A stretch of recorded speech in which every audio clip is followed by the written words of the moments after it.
कल एक बहुत अफसोसनाक वाक़या पेश आया जिसमें हज़ारा एक्सप्रेस पटड़ी से उतर गई और उसकी डिरेलमेंट से 60 से ज़्यादा अफराद जाँ बहक हुए।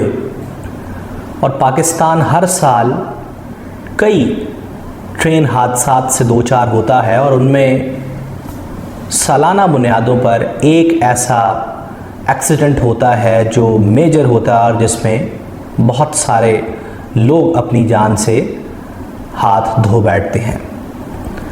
आज हम इसी का जायज़ा लेंगे कि क्यों ये हादसा पेश आते हैं और पाकिस्तान रेलवेज़ के साथ क्या ऐसे मसाइल हैं कि आज बहैसियत अदारा भी ये क्राइसिस में है और पूरे का पूरा जो पाकिस्तान का रेलवे का निज़ाम है वो क्यों इतना बोसीदा हो चुका है कि लोगों को एक जगह से दूसरी जगह पहुंचने के दरमियान अपनी जान से हाथ गंवाने पड़ते हैं।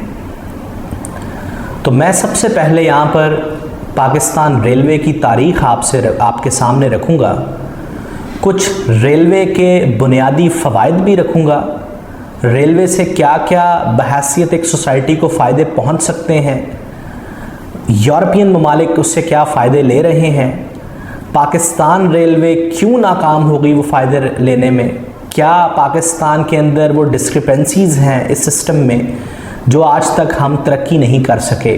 तो मैं आज एक कम्प्रहेंसिव गुफ्तगू इसके ऊपर करूँगा।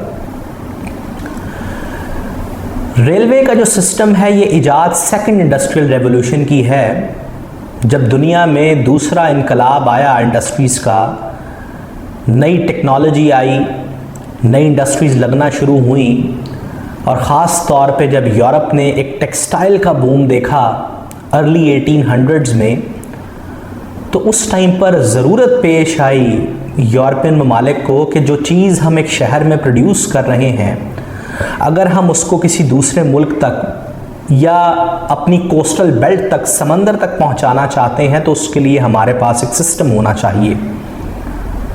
तो 1825 में सबसे पहले बरतानिया ने अपने मुल्क में एक रेलवे का निज़ाम इंट्रोड्यूस करवाया जिसका मकसद था जो बरतानिया के अंदर एक चीज़ प्रोड्यूस हो रही है उसको समंदरी हदूद तक पहुंचाना, ताकि समंदर से फिर उसको भेजा जा सके दूसरे दुनिया के अंदर और इस तरह से ट्रेड को इंश्योर किया जा सके। आज भी दुनिया में इंटरनेशनल ट्रेड 93 to 94% समंदरों के थ्रू होती है, लेकिन एक मुल्क के अंदर जो चीज़ प्रोड्यूस हो रही है उसको समंदरों तक पहुंचाने का काम रेलवे से लिया जाता है। ये वही दौर था जब ब्रिटेन ने अपनी एक बहुत बड़ी कॉलोनी सब कॉन्टिनेंट को अपने कब्ज़े में लिया हुआ था।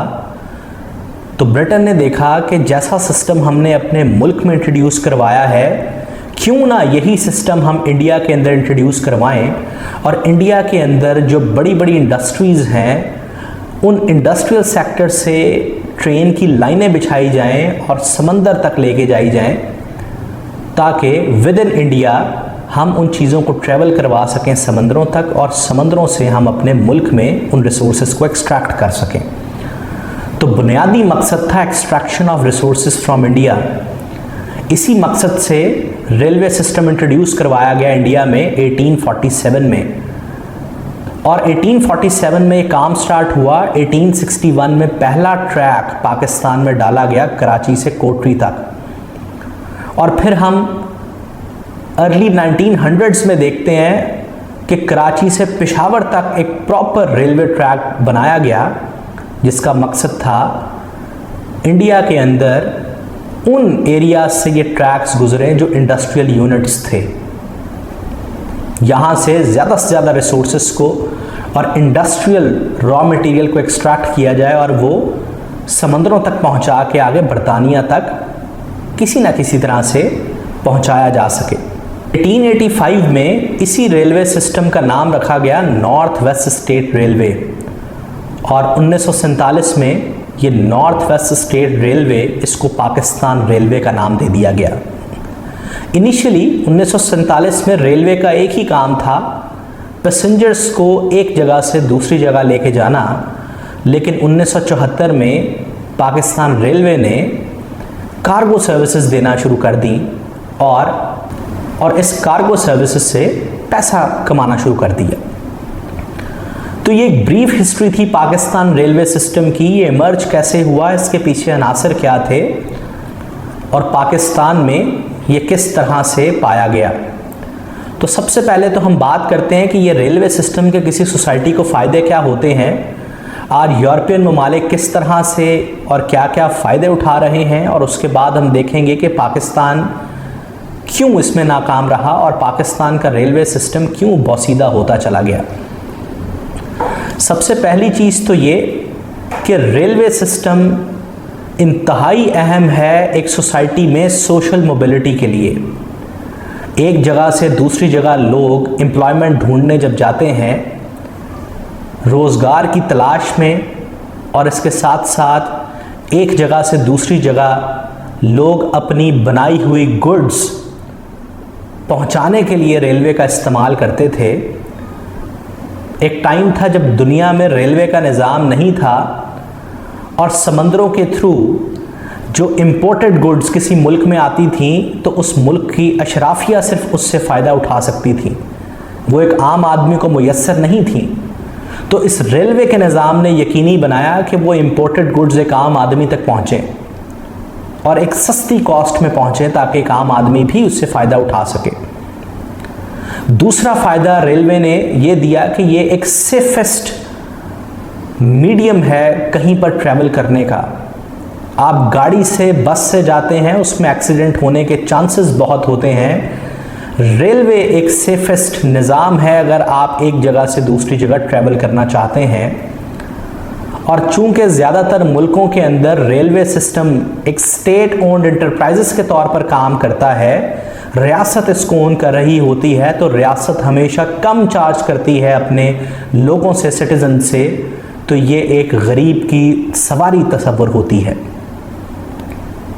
और आज के दौर में रेलवे का निज़ाम इन्वायरमेंटल फ्रेंडली है।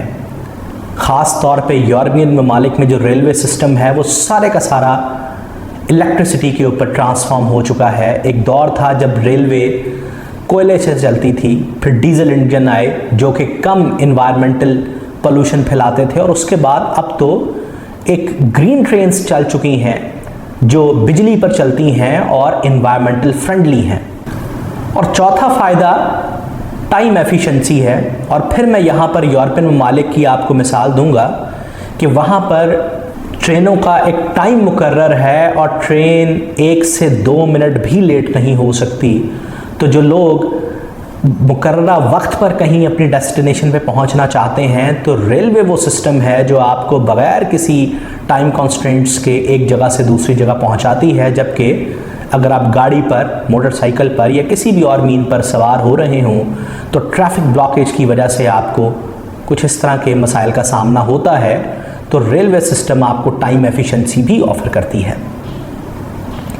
अगर हम दुनिया में बेस्ट रेलवे सिस्टम देखें तो वो जापान का है, और अगर हम दुनिया में बेस्ट ट्रेन्स देखें तो वो जर्मनी की हैं। जर्मनी की टॉप नॉच कंपनीज जिसमें बॉश है, सिमेंस है, जो इलेक्ट्रॉनिक्स की कंपनीज कंसिडर होती थी, इन्होंने दुनिया में state of the art train system introduce करवाया, और वो ट्रेन सिस्टम दुनिया में एक ऐसा इनकलाब ले आया जिससे लोगों की ज़िंदगियों में आसानियाँ पैदा हुई। आज जर्मनी में दुनिया की फास्टेस्ट ट्रेन चलती है और उस ट्रेन की स्पीड 430 किलोमीटर पर आवर है। और वही ट्रेन आज चाइना में भी चलना शुरू हो गई हैं। चाइना ने उस जर्मन टेक्नोलॉजी को इमिटेट किया और आज चाइना भी जर्मनी के मयार पर पूरा उतरते हुए दुनिया के बेस्ट रेलवे सिस्टम्स के अंदर शुमार होता है। अगर हम अपने मुल्क की बात करें तो हम आज क्यों इतना पीछे रह गए, हमारा रेलवे का निज़ाम क्यों अपग्रेड नहीं हो सका, उसके पीछे कुछ ऐसे हकायक हैं जिनको सोचकर अफसोस होता है। सबसे पहले तो मैं आपको सामने कुछ फैक्ट्स एंड फिगर्स रखना चाहता हूँ। पाकिस्तान में एक टाइम पर 500 ट्रेनें चला करती थीं और करंटली 2023 में सिर्फ 77 ट्रेन्स ऑपरेशनल हैं। पिछले चंद सालों में जो हादसा पेश आए उसमें हमारी 5 लोकोमोटिव ट्रेन्स को जो हादसा पेश आए, उन 5 लोकोमोटिव ट्रेन्स की रेनोवेशन पे 2 अरब रुपए लागत आई, जो कि पाकिस्तान रेलवे के पास मौजूद नहीं थे। गवर्नमेंट ने खसारा बर्दाश्त करते हुए पाकिस्तान रेलवेज़ को वो पैसे दिए। 1947 के टाइम पर पाकिस्तान की कुल 8000 किलोमीटर के रेलवे ट्रैक्स थे, जो कि अब कम होकर जस्ट 7500 किलोमीटर्स के रह चुके हैं। बजाय इसके कि हम तरक्की करते, हम उल्टा अपने रेलवे के निज़ाम को मज़ीद बदतर बना चुके हैं। पाकिस्तान का रेलवे का निज़ाम आज भी कॉलोनियल ईरा के सिस्टम पे चल रहा है। आज भी एक पुराने निज़ाम के तहत और मैनुअल मोड ऑफ ऑपरेशंस के तहत रेलवे का निज़ाम चलता है, और इन रेलवे के निज़ाम में करप्शन, एम्बेजलमेंट और मिस गवर्नेंस के ऐसे मसाइल हैं कि रेलवे ट्रैक्स की अपग्रेडेशन को देखने के लिए जो लोग उधर मौजूद होते हैं, उनको टेक्निकल स्किल्स नहीं सिखाए जाते, जिन्हें गैंगमैन और कीमैन कहा जाता है। ये बिल्कुल भी पढ़े लिखे लोग नहीं हैं, इनको एक्सपोजर नहीं है अपग्रेडेशन ऑफ रेलवे ट्रैक्स का, और ख़ास तौर पर जिन टाइमिंग्स में इनकी ड्यूटीज़ होती हैं ये यहाँ वहाँ मौजूद नहीं होते। इनकी जॉब टाइमिंग्स को एक्सप्लॉइट किया जाता है बाय सीनियर ऑफिसर्स। दूसरा मसला ये है कि हुकूमत पाकिस्तान की तरफ से कभी भी रेलवे अपग्रेडेशन को प्रायोरिटी नहीं दी गई। हमेशा से रोड इंफ्रास्ट्रक्चर पे काम किया गया है, चाहे हम CPEC के थ्रू रोड्स बनते हुए देखें या हुकूमत पाकिस्तान के अपने इनिशिएटिव्स देखें, तो हमें वहाँ पर भी रेलवे ट्रैक्स की अपग्रेडेशन और रेनोवेशन इग्नोर होती हुई नज़र आती है। तीसरी चीज़ ये कि जब भी कोई गवर्नमेंट आती है, उनका फोकस होता है कि अपने वोटर्स को स्टेट ओन्ड इंटरप्राइजेज़ में पॉलिटिकल बेसिस पर रिक्रूटमेंट्स दी जाएं। हमेशा से सियासी जमातें अपने वर्कर्स को एकोमोडेट करती हैं, और ख़ास तौर पे रेलवे मुलाजमीन में 50% मुलाजमीन वो हैं जो पॉलिटिकली बेसिस पे रिक्रूट हुए हैं, और उनकी कोई किसी किस्म की मेरिटोक्रेसी के ऊपर हायरिंग्स नहीं हुई। चौथी चीज़ ये है कि रेलवे पिछले 12 साल से खसारे का शिकार है, और इस साल रेलवे को 36 अरब रुपए का खसारा देखने को मिला है।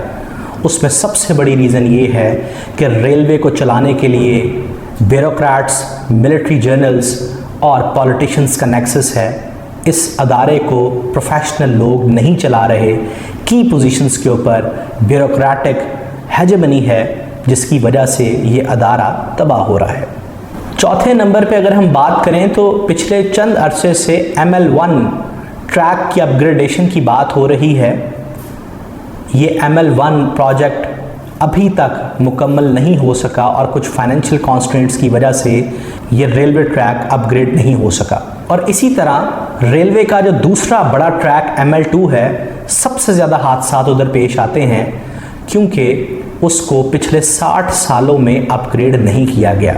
जबकि हम देखें तो एक रेलवे ट्रैक की जो मैक्सिमम लाइफ है वो 45 से 50 साल होती है। मज़ीद अगर प्रॉब्लम्स पे चलें तो हम देखते हैं कि पाकिस्तान रेलवे की 10,000 एकड़ ज़मीन इंक्रोचमेंट की नज़र हुई है, इल्लीगल ऑक्यूपेशंस हैं। और अगर ये 10,000 एकड़ ज़मीन बेचकर अगर रेलवे के ऑपरेशंस पे पैसा लगाया जा सके तो पाकिस्तान रेलवे बहुत बेहतर परफॉर्म कर सकती है। लेकिन अनफॉर्चुनेटली हमारे पॉलिटिकल और ब्यूरोक्रेटिक विल ना होने की वजह से पाकिस्तान रेलवे की ये इल्लीगल ऑक्यूपेशन को नहीं रोका जा सका। आखिर में मज़ीद अफसोसनाक बात ये कि रेलवे अपना असल रेवेन्यू कार्गो और फ्रेट सर्विसेज से जनरेट करता है, और रेलवे खसारे में इस वजह से जा रहा है क्योंकि इस रेलवे के कार्गो सिस्टम के बिल्कुल पैरेलल एक और सिस्टम चल रहा है जिसे नेशनल लॉजिस्टिक्स सेल कहते हैं। ये एक मिलिट्री की ऑर्गेनाइजेशन है जो लॉजिस्टिक सर्विसेज प्रोवाइड करती है, और मिलिट्री चूँकि उनके इकोनॉमिक इंटरेस्ट हैं, वो हमेशा चाहते हैं कि एक चीज़ जो रेलवे कार्गो के थ्रू एक जगह से दूसरी जगह पहुंचनी चाहिए उसको NLC के थ्रू पहुंचाया जाए, और एनएलसी और मिलिट्री के ये इकोनॉमिक इंटरेस्ट की वजह से पाकिस्तान रेलवे एक बहुत बड़े खसारे से दो चार है। तो ये चंद अफसोसनाक हकाइक हैं जिसकी वजह से पाकिस्तान का रेलवे निज़ाम आज तक बेहतर नहीं हो सका। हमें इंडिया की तरफ देखना चाहिए। वो 1947 में हमारे साथ ही आज़ाद हुआ था। आज इंडिया की 65,000 किलोमीटर्स की रेलवे ट्रैक्स हैं। हर रोज़ 220 मिलियन पैसेंजर्स इंडियन ट्रेन्स पे सफ़र करते हैं, जो कि हमारे 6 से 7 महीनों में भी नहीं करते। आज इंडिया ने अपने रेलवे सिस्टम को अपग्रेड किया है यूरोपियन रेलवे सिस्टम को देखते हुए, उनको इमिटेट करते हुए, लेकिन पाकिस्तान रेलवे पॉलिटिकल इंटरवेंशंस होने की वजह से आज इस फेलियर से दो चार है और हर साल कई मासूम लोगों को अपनी जान गंवाना पड़ती है। हमारे रेलवे ट्रैक्स बोसीदा हो चुके हैं, वो अपग्रेड नहीं हो सके और जो भी रेलवे का बजट आता है वो एम्बेजलमेंट्स, करप्शन की नज़र होता है और इन तमाम स्टेक होल्डर्स के इंस्टीट्यूशनल और पर्सनल इंटरेस्ट की नज़र होता है। मैं उम्मीद करता हूँ आने वाले दौर में हुकूमत पाकिस्तान और ये तमाम स्टेक होल्डर्स इन इंसिडेंट्स से कुछ सीखेंगे और पाकिस्तान रेलवे को यूरोपियन लाइंस के ऊपर आहिस्ता आहिस्ता चंद सालों में अपग्रेड करने की कोशिश करेंगे, ताकि एक आम आदमी इस निज़ाम से फ़ायदा उठा सके और जिस मकसद के लिए ये बनाया गया था उस मकसद को सही मायनों में अचीव किया जा सके। बहुत शुक्रिया।